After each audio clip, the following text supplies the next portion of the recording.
प्रधानमंत्री मोदी ने अयोध्या में राम मंदिर का भूमि पूजन किया। अयोध्या में हुए राम मंदिर भूमि पूजन कार्यक्रम में उमा भारती भी शामिल हुई। हालांकि उन्होंने पहले कोरोना के खतरे की वजह से सरयू किनारे से ही पूजा देखने का फैसला किया था। असदुद्दीन ओवैसी ने भूमि पूजन कार्यक्रम में पीएम के शामिल होने पर फिर सवाल उठाया और उन पर हिंदू राष्ट्र की नींव डालने का आरोप लगा दिया। वीएचपी ने भूमि पूजन के लिए पीएम पर सवाल उठाने वाले असदुद्दीन ओवैसी पर पलटवार किया और उन पर मुस्लिम समाज को भड़काने का आरोप लगाया। सुशांत केस की जांच के लिए केंद्र सरकार का नोटिफिकेशन सीबीआई के पास पहुंच गया और अब वो जल्द इसमें अपनी जांच शुरू कर सकती है। खबर है कि सुशांत केस में पूछताछ के लिए ईडी ने रिया को समन भेजा और शुक्रवार को पूछताछ के लिए बुलाया। सुशांत केस में ईडी ने रिया चक्रवर्ती के करीबी सैमुअल मिरांडा से पूछताछ की, जिसका नाम बिहार पुलिस की एफआईआर में भी दर्ज है। मुंबई के नगर निगम बीएमसी ने पटना के एसपी को क्वारंटीन के नियमों से छूट देने से इनकार कर दिया। यानी सुशांत केस की जांच के लिए पहुंचे विनय तिवारी अब 15 अगस्त तक क्वारंटीन रहेंगे। महाराष्ट्र के पालघर में पिछले 24 घंटे में 75 साल बाद रिकॉर्ड 383 मिलीमीटर बारिश हुई। महाराष्ट्र के कई इलाकों में बारिश के बाद बिगड़े हालात पर सीएम उद्धव ठाकरे ने अधिकारियों के साथ बैठक की। जम्मू कश्मीर के शोपियां में कुछ आतंकियों ने सुरक्षा बल पर ग्रेनेड से हमला कर दिया। हालांकि राहत की बात यह रही कि इसमें किसी को चोट नहीं आई। जम्मू कश्मीर के कुलगाम में आतंकियों ने बीजेपी के सरपंच आरिफ अहमद शाह की गोली मारकर हत्या कर दी। राजस्थान हाईकोर्ट ने 6 बीएसपी विधायकों के कांग्रेस में शामिल होने के मामले में विधानसभा स्पीकर को नोटिस जारी किया और सुबह तक जवाब देने को कहा। दिल्ली हाईकोर्ट ने सेना के जवानों को सोशल मीडिया का इस्तेमाल करने की इजाजत देने की मांग खारिज कर दी। दुनिया भर में कोरोना से मरने वालों की संख्या अब 7 लाख के पार पहुंच गई। मध्य प्रदेश के सीएम शिवराज सिंह चौहान को कोरोना से ठीक होने के बाद अस्पताल से छुट्टी दे दी गई। राम मंदिर भूमि पूजन के बाद नागपुर में आरएसएस के दफ्तर को रंग बिरंगी रोशनी से सजाया गया। अयोध्या में भूमि पूजन के बाद अमेरिका के न्यूयॉर्क में टाइम्स स्क्वायर की स्क्रीन पर राम की तस्वीर लगाई गई। जम्मू में कुछ लोगों ने भूमि पूजन की खुशी में एक कार्यक्रम का आयोजन किया और लोगों में मिठाइयां बांटी। दिल्ली एनसीआर में सीएनजी 43 पैसे प्रति किलो महंगी हो गई। सुप्रीम कोर्ट में 3 जजों की बेंच ने ईडब्ल्यूएस यानी आर्थिक रूप से कमजोर लोगों को आरक्षण देने के मामलों को 5 जजों की संविधान पीठ के पास भेज दिया। जम्मू कश्मीर के हंदवाड़ा में आर्टिकल 370 हटने के 1 साल होने पर बीजेपी कार्यकर्ताओं ने तिरंगा फहराया और मिठाइयां बांटकर जश्न मनाया। जम्मू कश्मीर से आर्टिकल 370 खत्म होने के 1 साल पूरा होने पर अनंतनाग में बीजेपी महिला मोर्चा की जिला अध्यक्ष रबिया रसूल ने सड़क पर तिरंगा लहराया। पूर्व मुख्य न्यायाधीश और राज्यसभा सांसद रंजन गोगोई को कोरोना होने की खबर अफवाह करार दिया गया। सुप्रीम कोर्ट में एक याचिका दाखिल कर दिशा सालियान खुदकुशी केस की सीबीआई से जांच की मांग की गई। जम्मू कश्मीर के पुंछ में पाकिस्तान की तरफ से फिर फायरिंग की गई, जिसका भारतीय सुरक्षा बल ने भी करारा जवाब दिया। लेह एयरपोर्ट की जिम्मेदारी आज से सीआईएसएफ ने संभाल ली। गुजरात के वलसाड में एनडीआरएफ ने भारी बारिश में फंसे 58 लोगों को निकालकर सुरक्षित जगहों पर पहुंचाया। दिल्ली की सभी 70 विधानसभा सीटों पर बीजेपी की ओर से एलईडी स्क्रीन लगाकर अयोध्या भूमि पूजन को लाइव दिखाया गया। पश्चिमी दिल्ली लोकसभा सीट से बीजेपी सांसद प्रवेश वर्मा ने भूमि पूजन के बाद लोगों को लड्डू बांटकर इसका जश्न मनाया। दिल्ली हिंसा मामले से जुड़ी सभी याचिकाओं पर हाईकोर्ट में सुनवाई 24 अगस्त तक के लिए टाल दी गई। दिल्ली के नरेला इलाके में चोर यूनियन बैंक का एटीएम उखाड़ कर ले गए। दिल्ली के नरेला में एक आदमी ने अपने पड़ोसी के घर में घुसकर एक आदमी और उसकी पत्नी की हत्या कर दी और फिर आरोपी ने खुदकुशी कर ली। दिल्ली के कई इलाकों में फिर बारिश हुई, जिसके बाद लोगों को गर्मी से काफी राहत मिली। मुंबई के कई इलाकों में फिर भारी बारिश हुई, जिससे सड़कों पर जैम भी लग गया। मौसम विभाग ने मुंबई और ठाणे समेत 4 जिलों में अगले 72 घंटों में और तेज बारिश की चेतावनी जारी की। दिल्ली के तिलक नगर में कुछ लोगों पर लूटपाट के बाद एक लड़के की हत्या का आरोप लगा, जबकि उसका साथी घायल हो गया। दिल्ली के पश्चिम बिहार में एक बच्ची के रेप की आशंका जताई गई। यही नहीं, आरोपियों ने उसे धारदार हथियार से हमला कर घायल भी कर दिया।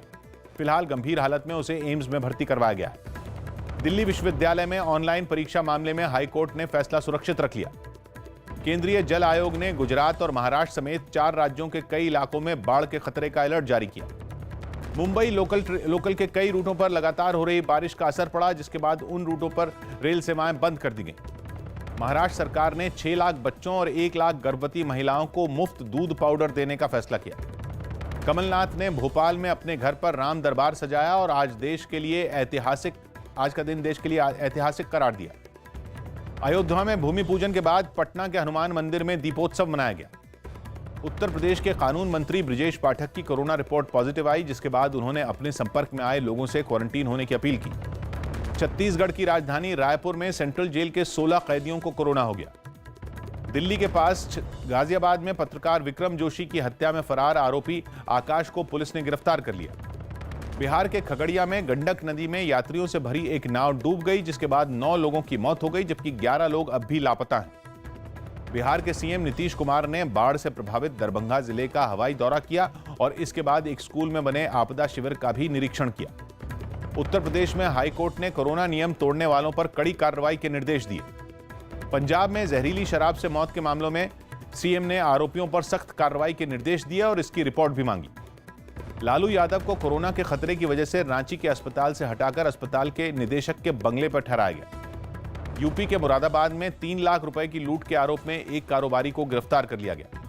चंडीगढ़ में पंजाब के सीएम अमरिंदर सिंह के सरकारी आवास में तैनात किए जाने से पहले कुछ सीआरपीएफ जवानों का कोरोना टेस्ट हुआ, जिसमें 13 जवान पॉजिटिव मिले। चंडीगढ़ बीजेपी दफ्तर में राम मंदिर भूमि पूजन पर यज्ञ किया गया, जिसमें हरियाणा विधानसभा के स्पीकर समेत कई नेता शामिल हुए।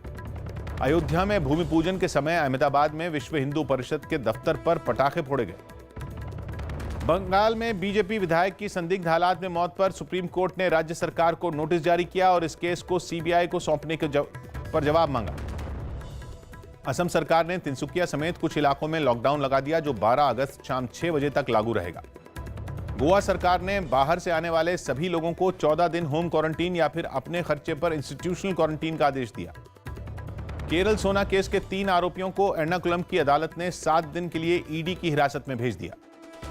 हिमाचल प्रदेश के शिमला में पहाड़ खिसकने से हुए हादसे में 2 कारों को काफी नुकसान पहुंचा। पश्चिम बंगाल के दुर्गापुर में टीएमसी के 2 गुटों में मारपीट हो गई। पश्चिम बंगाल के खड़गपुर में मंदिर में पूजा करने से रोकने पर कुछ लोग भड़क गए और पुलिस के खिलाफ प्रदर्शन करने लगे, जिसके बाद कई लोगों को गिरफ्तार कर लिया गया। तमिलनाडु ने अनलॉक 3 में राज्य में सभी जिम 10 अगस्त से खोलने की इजाजत दे दी। पुदुचेरी के समाज कल्याण मंत्री और उनके बेटे को कोरोना हो गया। ओडिशा के सीएम नवीन पटनायक ने भुवनेश्वर के सरकारी अस्पताल में प्लाज्मा थेरेपी की सुविधा शुरू की। पिछले दिनों कोरोना से ठीक हुए महाराष्ट्र के पूर्व सीएम और कांग्रेस नेता शिवाजीराव पाटिल का निधन हो गया।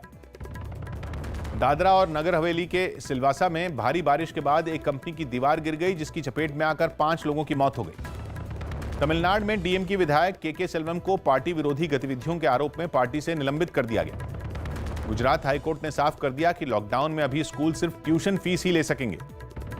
महाराष्ट्र की नासिक पुलिस ने लॉकडाउन को देखते हुए संतों को रामकुंड में महाआरती की इजाजत नहीं दी। कोरोना से ठीक हुए महाराष्ट्र सरकार में मंत्री जितेंद्र आव्हाड ने अपने जन्मदिन पर प्लाज्मा दान किया। लेबनान की राजधानी बेरूत में हुए भीषण धमाके में मरने वालों की संख्या 100 के पार पहुंच गई, जबकि करीब 3700 लोग घायल हो गए। अमेरिकी राष्ट्रपति डोनाल्ड ट्रंप ने लेबनान धमाके में साजिश की आशंका जताई।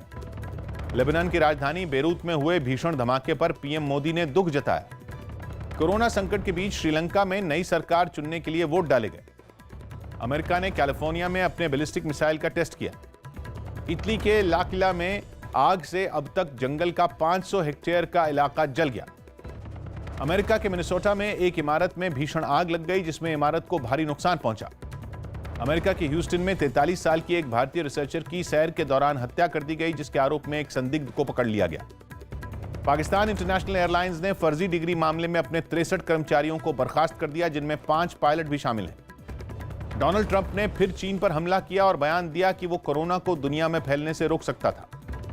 खबर है कि चीन पर दबाव बनाने के लिए अमेरिकी स्वास्थ्य मंत्री जल्द ताइवान का दौरा कर सकते हैं। नेपाल के बगलामुखी इलाके में 3.5 तीव्रता के भूकंप के झटके महसूस किए गए। फ्रांस के मार्टिज में जंगलों में लगी आग के रिहायशी इलाकों तक पहुंचने से खतरा बढ़ गया, जिसके बाद कई इलाके खाली करवा लिए गए। शेयर बाजार ने दिन की अपनी पूरी बढ़त गंवा दी और कारोबार के आखिर में सेंसेक्स 25 अंक नीचे, जबकि निफ्टी 6 अंक चढ़कर बंद हुआ। सोना अब तक के सभी रिकॉर्ड तोड़ते हुए 55,000 रुपए प्रति 10 ग्राम के पार चला गया। सेबी चेयरमैन अजय त्यागी का कार्यकाल 18 महीने के लिए बढ़ा दिया गया। लॉकडाउन की वजह से बीएमडब्ल्यू को अप्रैल से जून की तिमाही में 666 मिलियन यूरो यानी करीब 5,900 करोड़ रुपए का घाटा हुआ, जो कि 11 साल में कंपनी का पहली तिमाही में इतना बड़ा नुकसान रहा। पाकिस्तान और इंग्लैंड के बीच पहले टेस्ट मैच का आज पहला दिन है और बारिश की वजह से खेल रुकने तक पाकिस्तान ने 2 विकेट पर 121 रन बना लिए। आयरलैंड ने तीसरे वनडे मैच में इंग्लैंड को 7 विकेट से हरा दिया, लेकिन सीरीज 2-1 से इंग्लैंड ने जीत ली। टेनिस खिलाड़ी सुमित नागल को अमेरिकी ओपन यूएस ओपन सिंगल्स के मुख्य ड्रॉ में सीधी एंट्री मिल गई। स्पेन के टेनिस खिलाड़ी राफेल नडाल ने कोरोना के खतरे की वजह से यूएस ओपन से अपना नाम वापस ले लिया। खबर है कि आईपीएल की कुछ टीमों ने यूएई में 6 की जगह 3 दिन ही क्वारंटीन करने की अपील की। आईसीसी की ताजा रैंकिंग में विराट कोहली पहले जबकि रोहित शर्मा दूसरे पायदान पर बरकरार हैं। ऑस्ट्रेलिया के बल्लेबाज स्टीव स्मिथ ने रिटायरमेंट से पहले भारत और इंग्लैंड को उन्हीं की धरती पर टेस्ट में हराने की इच्छा जताई। सुशांत के घर के पास रहने वाले अभिनेता डिनो मोरिया ने साफ किया कि सुशांत की मौत से पहले उनके घर पर पार्टी नहीं हुई थी। हालांकि आरोप लग रहे थे कि सुशांत की मौत से एक दिन पहले डिनो मोरिया के घर हुई पार्टी में आदित्य ठाकरे भी शामिल हुए थे। गायक एसपी बालासुब्रमण्यम कोरोना पॉजिटिव होने के बाद चेन्नई के अस्पताल में भर्ती हो गए। मुंबई पुलिस ने लोगों से दिशा सालियान खुदकुशी केस से जुड़ी जानकारी बताने की अपील की। खबर है कि सुनील ग्रोवर और शिल्पा शिंदे जल्द एक कॉमेडी शो में साथ नजर आएंगे।